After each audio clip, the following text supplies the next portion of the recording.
सदियों से इंसानों की ये पक्की धारणा थी कि जीवन के निर्माण खंडों में कोई जादुई वाइटल फोर्स या रहस्यमयी शक्ति छिपी है। हाँ, एक ऐसा गुप्त रसायन जिसे केवल प्रकृति ही बना सकती है।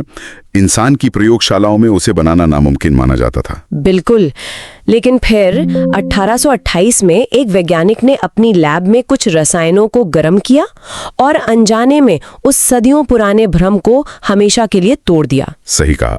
और आज के इस गहरे अध्ययन सत्र में हम उसी क्रांतिकारी विज्ञान को समझने जा रहे हैं। आज का हमारा विषय है कार्बनिक रसायन, कुछ आधारभूत सिद्धांत। ये विषय केवल रसायनों के नाम रटने के बारे में बिल्कुल नहीं है। बिल्कुल नहीं, ये तो हमारे अस्तित्व की कोडिंग को समझने का विज्ञान है। हमारी दवाइयाँ, हमारे कपड़े, यहाँ तक कि हमारा अपना डीएनए, सब कुछ कार्बन के इसी जादुई खेल पर टिका है। तो अगर हम कार्बन के जुड़ने के इन बुनियादी सिद्धांतों को समझ ले तो पूरी दुनिया एक अलग ही नजरिए से दिखने लगेगी, है ना? 100%। और इस विषय की गहराई में जाने के लिए बिल्कुल। तो चलिए बिना किसी देरी के नोट्स के पहले हिस्से से शुरुआत करते हैं। मैं पहली हेडिंग पढ़ती हूँ।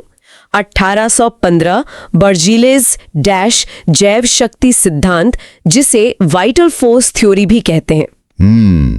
इस पहली ही लाइन में रसायन विज्ञान का एक बहुत बड़ा ऐतिहासिक संघर्ष छिपा है। अच्छा, वो कैसे? देखो, 1815 में बर्जीलियस नाम के एक बेहद सम्मानित वैज्ञानिक ने यह सिद्धांत दिया था। उनका मानना था कि कार्बनिक यौगिक केवल जीवित जीवों यानी पौधों या जानवरों के अंदर ही बन सकते हैं। मतलब उनका कहना था कि इन यौगिकों को बनाने के लिए किसी विशेष जैव शक्ति की जरूरत होती है। हाँ बिल्कुल, एक ऐसी जादुई शक्ति जो निर्जीव चीजों में नहीं होती।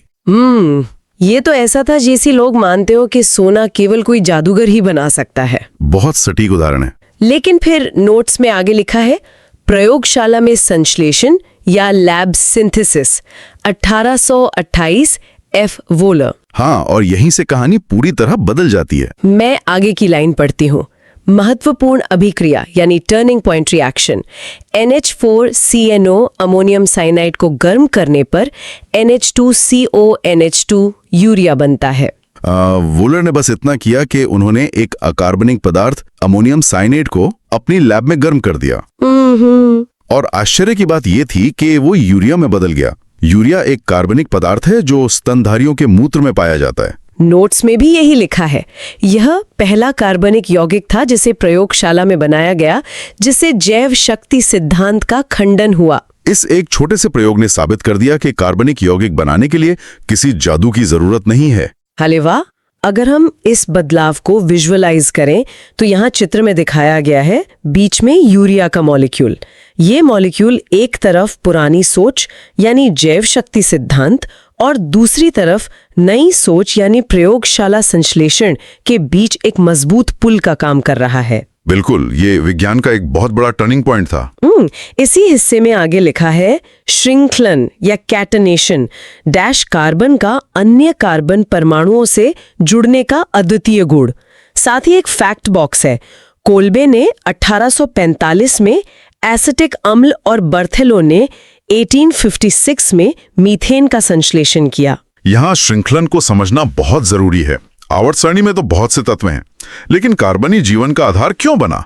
हाँ, ये एक बड़ा सवाल है। इसका कारण यही श्रृंखलन है। कार्बन अपने ही जैसे दूसरे कार्बन परमाणुओं के साथ हाथ मिलाकर बहुत लंबी लंबी जंजीरें बना सकता है। मतलब लिंक्स और शाखाएं भी बना सकता है। बिल्कुल, प्रकृति में किसी और तत्व में ये क्षमता इतनी मजबूती से नहीं पाई जाती, और कोल्बे और बर्थेलो के प्रयोगों ने तो ये पक्का कर दिया कि हम लैब में भी ये जंजीरें बना सकते हैं। तो चलिए अब ये समझते हैं कि कार्बन ये जंजीरें बनाता कैसे है। नोट्स के दूसरे पेज पर कार्बन की चतुर संयोजकता और आकृतियों की एक टेबल है। मैं उसे शब्दशः पढ़ती हूँ। जी बिल्कुल, पढ़िए। संकरण या हाइब्रिडाइजेशन sp3, आबंध एकल यानी सिंगल CC बॉन्ड, आकृति चतुष्फलकीय यानी टेट्राहेड्रल, उदाहरण मीथेन CH4। आगे है संकरण sp2, आबंध द्विआबंध यानी डबल CC बॉन्ड, आकृति त्रिकोणीय समतलीय या ट्राइगोनल प्लेनर, उदाहरण इथीन C2H4। ठीक है। और आखिरी है संकरण sp, आबंध त्रिआबंध यानी ट्रिपल CC बॉन्ड, आकृति रेखीय या लीनियर, उदाहरण एथाइन C2H2। तो यहाँ इस sp3 और sp2 को समझना जरूरी है। हाँ, अगर कोई पहली बार इसे सुन रहा हो तो वो इसे आसानी से कैसे समझेगा? देखो, इसे ऐसे समझते हैं कि संकरण दरअसल कार्बन के जुड़ने का स्टाइल है। हम जानते हैं कि कार्बन के पास जुड़ने के लिए 4 हाथ होते हैं। 4 हाथ। जब वो अपने चारों हाथों से अलग अलग परमाणुओं को पकड़ता है, यानी सिर्फ सिंगल बॉन्ड बनाता है, तो उस स्टाइल को sp3 कहते हैं। अच्छा, और जब वो डबल बॉन्ड बनाता है तब? जब वो अपने 2 हाथों से किसी एक ही परमाणु को मजबूती से पकड़ लेता है तो वो sp2 स्टाइल है। और जब वो 3 हाथों का इस्तेमाल एक ही जगह करता है तो वो sp स्टाइल होता है। अरे वाह, ये तो बहुत आसान हो गया। और इसी जुड़ने के स्टाइल से अणु की शक्ल भी तय होती है। यहाँ चित्र में दिखाया गया है इन 3 आकृतियों का बहुत ही स्पष्ट रूप। हाँ, आकृतियों को ध्यान से देखिए। पहली आकृति चतुष्फलकीय है, जो बिल्कुल एक ट्राइपॉड कैमरे के स्टैंड की तरह दिखती है, जिसके चारों पैर अलग अलग दिशाओं में फैले हैं। दूसरी आकृति त्रिकोणीय समतलीय है, जो एक छत वाले पंखे की तरह बिल्कुल सपाट है, जिसमें 3 पंखुड़ियां हों। बिल्कुल सही। और तीसरी रेखीय है, जो बिल्कुल एक सीधी छड़ी की तरह दिखती है। इसी टेबल के नीचे एक महत्वपूर्ण नियम लिखा है, विद्युत ऋणात्मकता या electronegativity, sp is greater than sp2 is greater than sp3। Bracket में लिखा है sp कक्षक नाभिक के निकट होता है, इसलिए अधिक आकर्षण होता है। साथ ही सिग्मा और पाई आबंध को भी समझाया गया है। सिग्मा और पाई बॉन्ड का अंतर तो बहुत बुनियादी है। जब 2 परमाणु बिल्कुल आमने सामने आकर बहुत मजबूती से हाथ मिलाते हैं तो वो सिग्मा बॉन्ड होता है। और पाई बॉन्ड? जब वे अगल बगल से यानी साइड से अपनी कक्षाएं मिलाते हैं तो वो पाई बॉन्ड होता है। ये थोड़ी कमजोर दोस्ती है जो आसानी से टूट सकती है। और विद्युत ऋणात्मकता वाले नियम का क्या मतलब है? देखो, sp हाइब्रिड कार्बन का आकार सबसे छोटा होता है, इसलिए उसके बाहरी इलेक्ट्रॉन नाभिक के सबसे करीब होते हैं और नाभिक उन्हें बहुत ताकत से अपनी ओर खींचता है। अच्छा, तो इसीलिए वो सबसे ज्यादा इलेक्ट्रोनेगेटिव होता है। समझ गई। अब तीसरे हिस्से पे चलते हैं, कार्बनिक यौगिकों का संरचनात्मक निरूपण। यानी यौगिकों को कागज पर कैसे लिखें? हाँ, इसमें 4 तरीके दिए गए हैं। पहला लुईस संरचना, जिसमें सभी परमाणु और आबंध खोलकर लिखे गए हैं। दूसरा संघनित सूत्र या कंडेंस्ड, जैसे CH3 CH2 होल 6 CH3। तीसरा आबंध रेखा या बॉन्ड लाइन, जिसमें केवल रेखाएं हैं और लिखा है छोर और मोड़ बराबर कार्बन। और चौथा है 3D रिप्रेजेंटेशन या त्रिविम सूत्र, जिसमें लिखा है ठोस या वेज रेखा प्रेक्षक की ओर और डैश रेखा प्रेक्षक से दूर। देखो, वैज्ञानिक हमेशा से थोड़ा समय बचाना चाहते हैं। लुईस संरचना में यौगिक का पूरा पोर्ट्रेट बनाना पड़ता है, हर एक कार्बन और हाइड्रोजन दिखाना पड़ता है। जो कि बहुत लंबा काम है। बिल्कुल, इसलिए उन्होंने संघनित सूत्र निकाला, जहां वे बॉन्ड की लाइनें हटाकर सिर्फ CH3 CH2 लिख देते हैं। लेकिन सबसे शानदार शॉर्टकट तो आबंध रेखा संरचना है। हाँ, वो सबसे ज्यादा इस्तेमाल होती है। और इसे समझना बहुत विजुअल है। यहाँ चित्र में दिखाया गया है जिगजैग लाइनें, जो बिल्कुल किसी पहाड़ की चोटियों जैसी दिखती हैं। इसमें कमाल की बात यह है कि हर कोना या मोड़ और हर छोर अपने आप में एक कार्बन परमाणु है। और इसमें हाइड्रोजन को तो पूरी तरह से छिपा दिया जाता है। ये मान लिया जाता है कि कार्बन के बाकी बचे हुए हाथ हाइड्रोजन नहीं पकड़े होंगे। और 3D सूत्र की बात करें तो ये तो एक 3D फिल्म देखने जैसा अनुभव है। बिल्कुल। जो ठोस या वेज रेखा है, उसका मतलब है कि वो परमाणु स्क्रीन से बाहर आपकी तरफ आ रहा है, और डैश का मतलब है कि वो पीछे की तरफ कागज के अंदर जा रहा है। एकदम सही। अब जब हमें यौगिकों को लिखना आ गया है तो अगली चुनौती है उन्हें पहचानना और बांटना। इसी बात पर हम नोट्स के चौथे हिस्से पर आते हैं, कार्बनिक यौगिकों का वर्गीकरण। इसमें एक बड़ा सा फ्लो चार्ट है। हाँ, ये एक बहुत महत्वपूर्ण फ्लो चार्ट है। मैं इसे पढ़ती हूँ। कार्बनिक यौगिकों को 2 मुख्य शाखाओं में बांटा गया है। पहला अचक्रीय या विवृत श्रृंखला, जिसे एलिफैटिक कहते हैं, और दूसरा चक्रीय या बंद श्रृंखला। चक्रीय के नीचे 2 भाग हैं, एलिसाइक्लिक और एरोमेटिक। एरोमेटिक को फिर 3 हिस्सों में बांटा है, बेंजेनॉइड जैसे एनिलीन, नॉन बेंजेनॉइड जैसे ट्रोपोलोन और विषम चक्रीय या हेट्रोसाइक्लिक जैसे फ्यूरान। ठीक है। और नीचे एक फैक्ट बॉक्स है, सजातीय श्रेणी या होमोलोगस सीरीज डैश समान क्रियात्मक समूह और रासायनिक गुण, क्रमागत सदस्यों के बीच CH2 का अंतर होता है। अगर इस पूरे फ्लो चार्ट को ध्यान से देखें तो ये एक विशाल पारिवारिक वृक्ष या फैमिली ट्री की तरह है। यहाँ चित्र में दिखाया गया है ये पूरा पारिवारिक वृक्ष। सबसे पहला बंटवारा इस बात पर है कि क्या कार्बन की जंजीर खुली हुई है या उसके दोनों सिरे जुड़कर एक गोल घेरा बना चुके हैं। बिल्कुल, खुली जंजीर वाले एलिफैटिक कहलाते हैं और बंद श्रृंखला में एलिसाइक्लिक का मतलब है कि रिंग तो है लेकिन उसके गुण खुली जंजीर वालों जैसे ही हैं। और एरोमेटिक यौगिक क्या होते हैं? एरोमेटिक वो यौगिक हैं जिनमें रिंग बहुत ही विशेष और अत्यधिक स्थिर होती है। बेंजेनॉइड का मतलब है कि उनमें 6 कार्बन वाली मशहूर बेंजीन रिंग होगी। अच्छा, और जिनमें बेंजीन रिंग नहीं होती उन्हें नॉन बेंजेनॉइड कहते हैं, फिर भी वे एरोमेटिक होते हैं। और विषम चक्री ये बहुत दिलचस्प है। हाँ, उसमें क्या होता है? इसका मतलब है कि कार्बन की इस गोल रिंग में बीच में कोई बाहरी परमाणु आ गया है, जैसे ऑक्सीजन या नाइट्रोजन। अरे वाह! और जो नीचे सजातीय श्रेणी का बॉक्स है वो भी बहुत सुंदर नियम है। ये एक ही परिवार के सदस्यों की तरह है। बिल्कुल। जैसे अगर हम अल्कोहल परिवार की बात करें तो हर अगला सदस्य पिछले सदस्य से सिर्फ 1 कार्बन और 2 हाइड्रोजन यानी CH2 जितना बड़ा होता है। हाँ, उनका आकार बढ़ता है, लेकिन चूंकि वे एक ही परिवार के हैं इसलिए उनके रासायनिक गुण बिल्कुल एक जैसे होते हैं। चलिए, परिवार बन गया तो अब नामकरण संस्कार भी कर लेते हैं। नोट्स का 5वां हिस्सा है IUPAC नामकरण नियम और एल्केन। ये बहुत जरूरी हिस्सा है। यहाँ 3-मिथाइल हेप्टेन का उदाहरण दिया है। प्रीफिक्स या पूर्व लग्न है 3-मिथाइल, वर्ड रूट या मूल शब्द है हेप्ट यानी 7 कार्बन और सफिक्स या अनुलग्न है एन। प्रमुख नियम ये है, पहला, दीर्घतम श्रृंखला डैश जनक श्रृंखला का चयन करें जिसमें अधिकतम कार्बन हो। दूसरा, क्रमांकन डैश उस छोर से शुरू करें जहां से शाखा या सब्स्टिट्यूएंट पास हो। और तीसरा नियम? तीसरा है वर्णमाला क्रम डैश यदि भिन्न प्रतिस्थापी हो तो अंग्रेजी वर्णमाला का पालन करें। नीचे उदाहरण है, सही नाम 2,4 डाइमिथाइल पेंटेन, गलत नाम 2,4,4 ट्राइमिथाइल क्योंकि ये न्यूनतम योग नियम का उल्लंघन है। देखो, IUPAC नामकरण प्रणाली दरअसल रासायनिक यौगिकों का यूनिवर्सल पासपोर्ट है। Universal passport. आप दुनिया के किसी भी कोने में हो, अगर आप इस नाम को पढ़ेंगे तो आप बिल्कुल सटीक संरचना बना लेंगे। इसके 3 मुख्य हिस्से होते हैं, मूल शब्द, अनुलग्न और पूर्व लग्न, है ना? बिल्कुल। मूल शब्द ये बताता है कि सबसे लंबी जंजीर में कितने कार्बन हैं। अनुलग्न बताता है कि जंजीर के अंदर बॉन्ड कैसे हैं।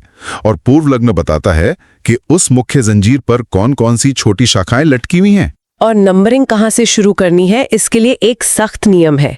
यहाँ चित्र में दिखाया गया है न्यूनतम योग नियम का एक स्पष्ट उदाहरण। आपको जंजीर की नंबरिंग उस तरफ से करनी होती है जहां से शाखाओं को मिलने वाले नंबरों का जोड़ सबसे कम आए।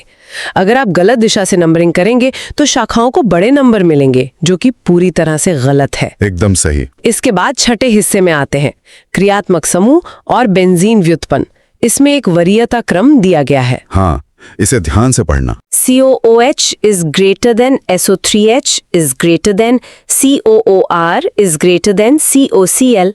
इसी तरह ये CONH2, फिर CN, CHO, COOH, NH2, C double bond C और अंत में C ट्रिपल बॉन्ड C तक जाता है। ठीक है। लिखा है वरीयता वाले समूह बराबर अनुलग्न, अन्य बराबर पूर्व लग्न।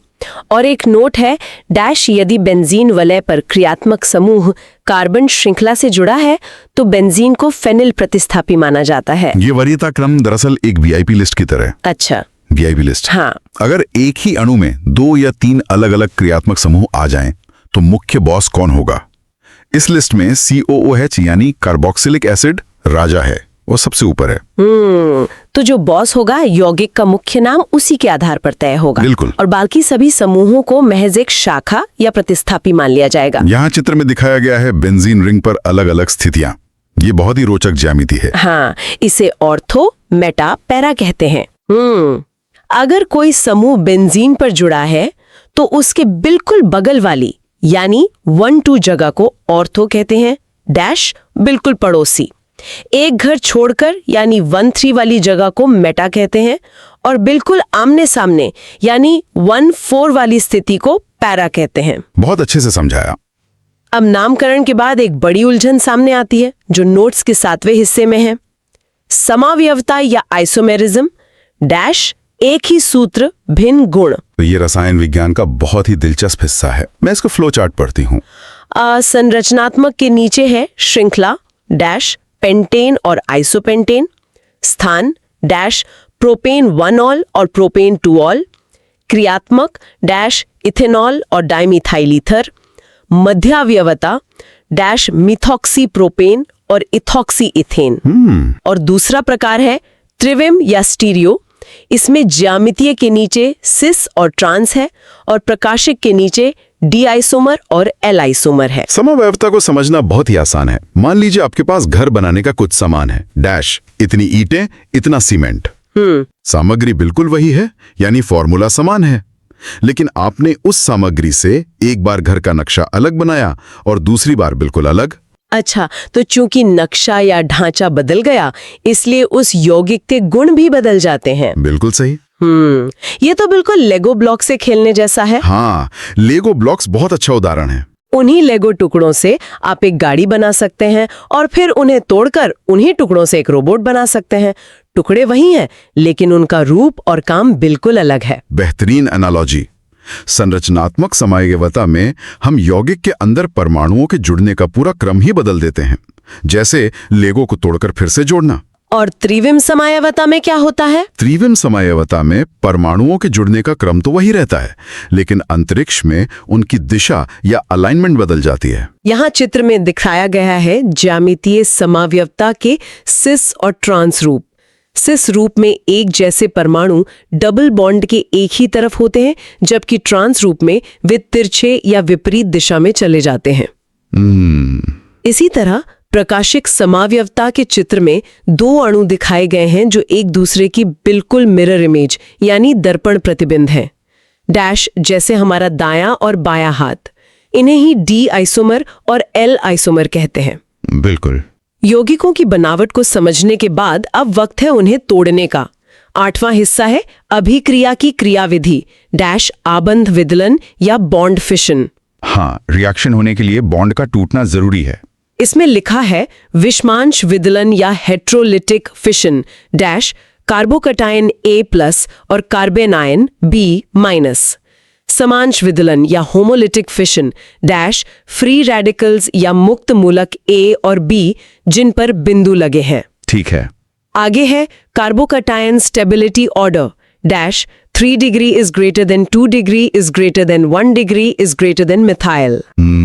फिर है अभिकर्मक या रिएजेंट्स न्यूक्लियोफाइल्स यानी नाभिकरागी Nu- nucleus loving electron rich, electrophiles यानी इलेक्ट्रॉनारागी E+- electron loving electron deficient.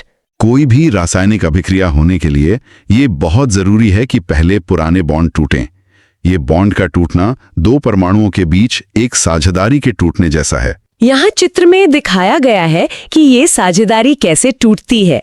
विषमांश विदलन में एक परमाणु थोड़ा लालची होता है, वो बॉन्ड के दोनों इलेक्ट्रॉन लेकर भाग जाता है। हाँ, और इसके कारण एक पर पॉजिटिव चार्ज यानी कार्बोकैटायन और दूसरे पर नेगेटिव चार्ज आ जाता है। वहीं दूसरी तरफ समांश विदलन में बंटवारा बिल्कुल बराबर होता है।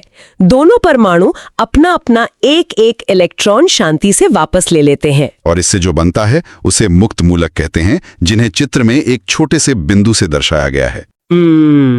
रुको, यहाँ एक सवाल है।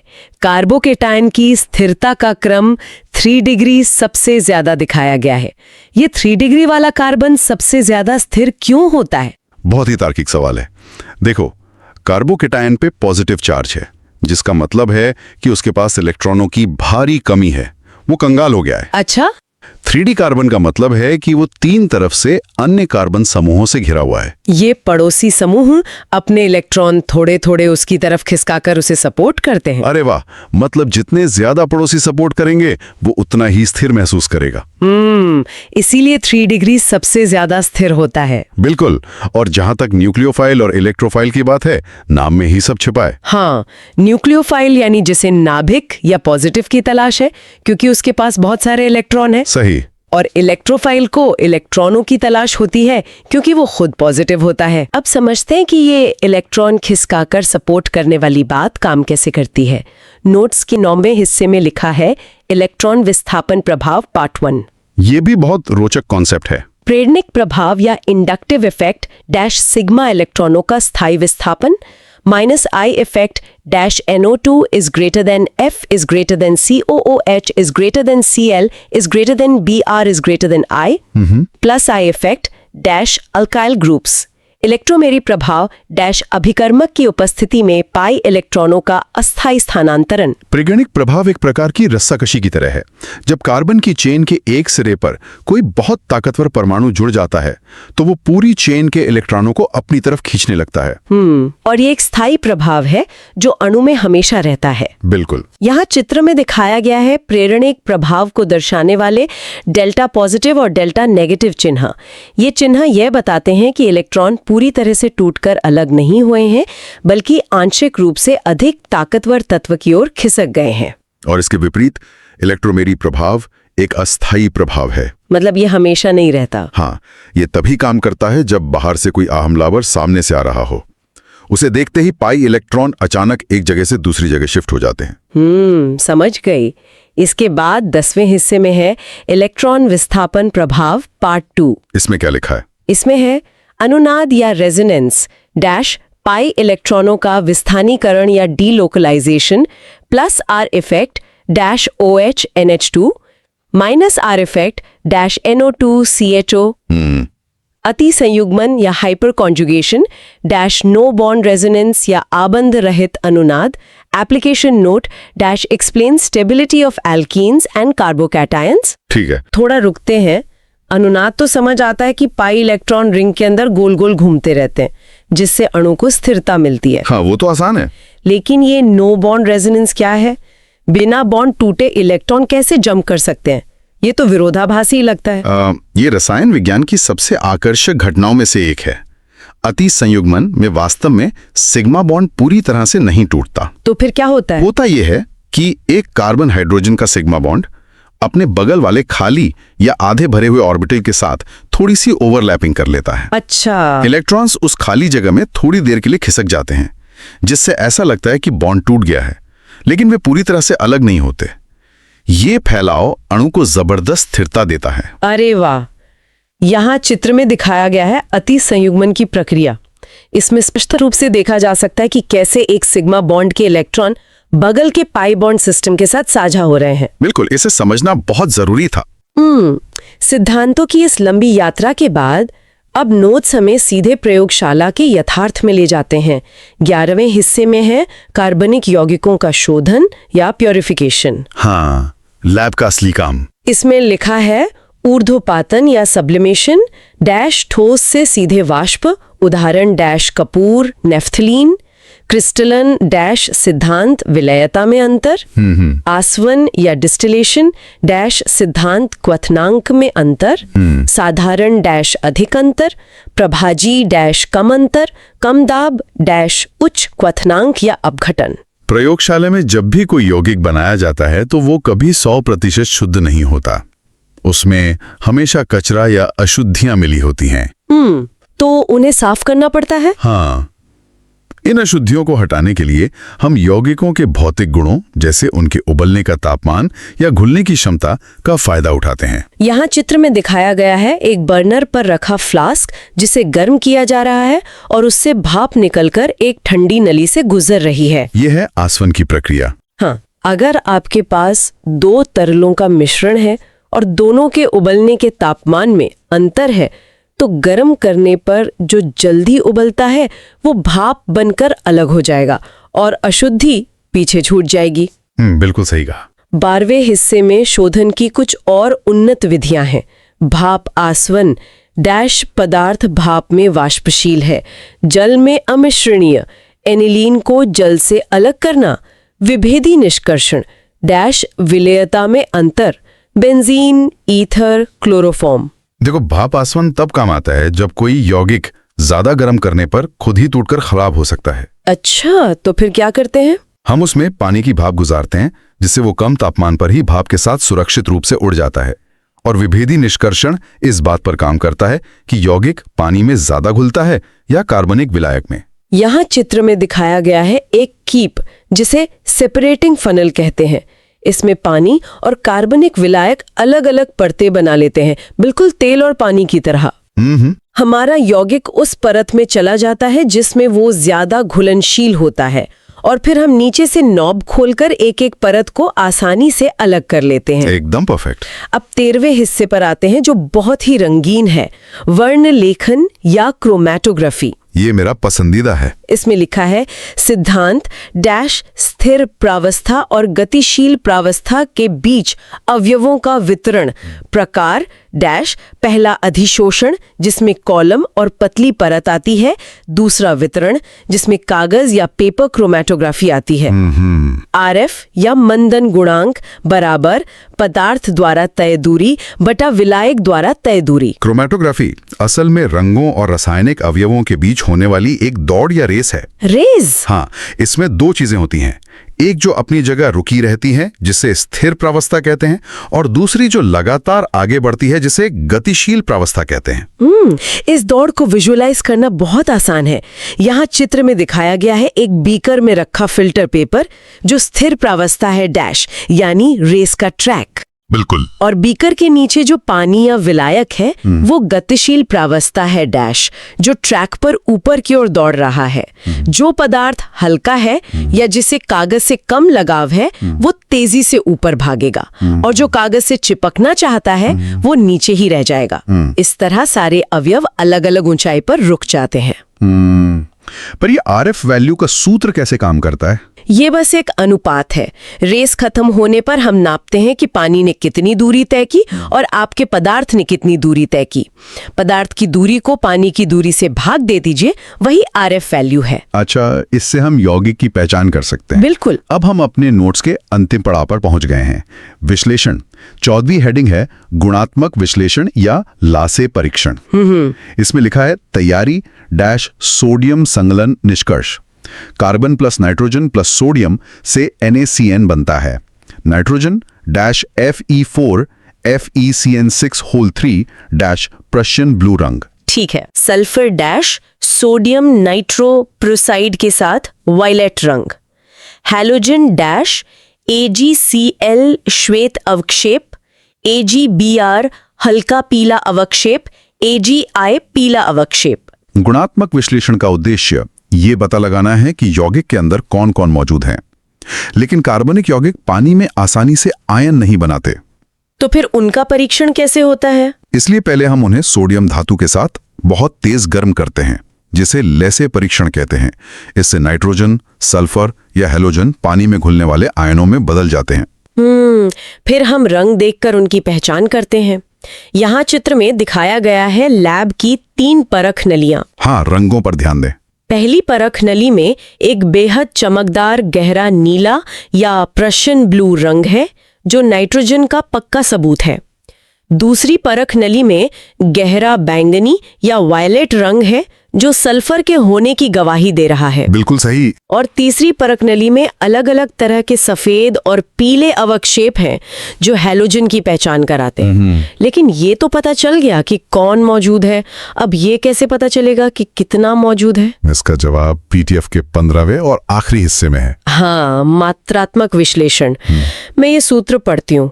कार्बन और हाइड्रोजन डैश प्रतिशत C बराबर 12/44 गुणा MCO2 बटा M गुणा 100। प्रतिशत H बराबर 2/18 गुणा MH2O बटा M गुणा 100। नाइट्रोजन ड्यूमा विधि डैश प्रतिशत n बराबर 28/22,400 गुणा वॉल्यूम N2 एट STP बटा m गुणा 100। ठीक है। हैलोजन कैरियर्स विधि डैश प्रतिशत x बराबर एटॉमिक मास x बटा मॉलिक्यूलर मास AgX गुणा MAgX बटा m गुणा 100। सल्फर डैश प्रतिशत S बराबर 32/233 गुणा MbASO4 बटा m गुणा 100। देखो, ये सूत्र देखने में बहुत मुश्किल लग सकते हैं। हाँ, रुको, ये देखने में तो गणित के बहुत ही जटिल समीकरण लग रहे हैं। कोई छात्र इन्हें रटेगा कैसे? इसका असल मतलब क्या है? असल में ये कोई जटिल समीकरण नहीं है, ये सिर्फ सरल अनुपात हैं। हम ड्यूमा विधि का ही उधार लेते हैं। बताइए। हम करते क्या है कि कार्बनिक यौगिक को चलाकर उसके अंदर की सारी नाइट्रोजन को गैस के रूप में एक ट्यूब में इकट्ठा कर लेते हैं। अब हम जानते हैं कि मानक तापमान और दबाव पर 22,400 मिलीलीटर नाइट्रोजन गैस का वजन ठीक 28 ग्राम होता है। अच्छा। तो अगर प्रयोग में हमें कुछ निश्चित मिलीलीटर गैस मिली तो हम साधारण गणित लगाकर ये निकाल सकते हैं कि उस गैस का वजन कितना है।